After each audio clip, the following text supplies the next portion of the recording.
Les dirigeants des principales puissances économiques mondiales se retrouvent à Bali ce mardi pour le sommet du G20.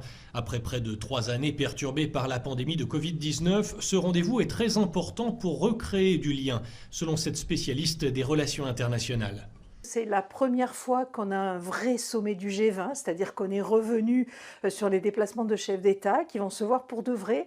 Et c'est vrai qu'on a un petit peu perdu cette habitude et qu'en général, quand on se voit pour de vrai, les relations sont quand même beaucoup plus humaines. Donc on peut imaginer que ça va recréer des liens. Et les enjeux sont nombreux, parmi eux la relance d'une économie mondiale fragilisée par le conflit en Ukraine.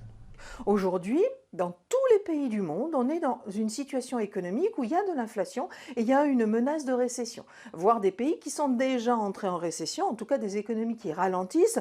Donc l'enjeu, c'est quand même de parvenir à s'unir, à trouver une voie pour relancer, pour redynamiser cette économie tout en réduisant l'inflation. Autre ambition, renforcer les mécanismes de santé. Les pays du G20 ont d'ores et déjà annoncé le lancement d'un fonds d'1,4 milliard de dollars pour mieux se préparer aux futures pandémies.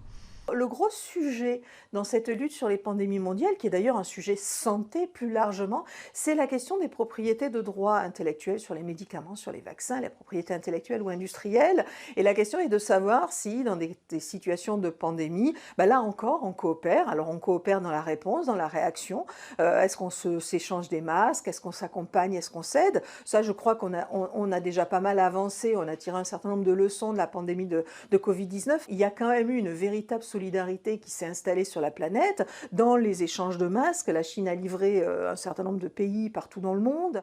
Face au changement climatique, les dirigeants devront également trouver un compromis pour accélérer la transition énergétique et lutter contre le réchauffement de la planète. Quels que soient les problèmes auxquels on fait face aujourd'hui, on s'aperçoit que la seule solution, c'est une solution de coopération entre les différents pays du monde et pas de clivage entre le nord et le sud, les riches et les pauvres, les polluants et les pas polluants, les solidaires et les pas solidaires. C'est véritablement la coopération et la solidarité. C'est en ça que ce G20 il est extrêmement important. Si on arrive à réinitier le dialogue entre les grandes puissances, les 20 grandes puissances qui sont présentes à Bali, eh bien on aura déjà fait un petit bout du chemin.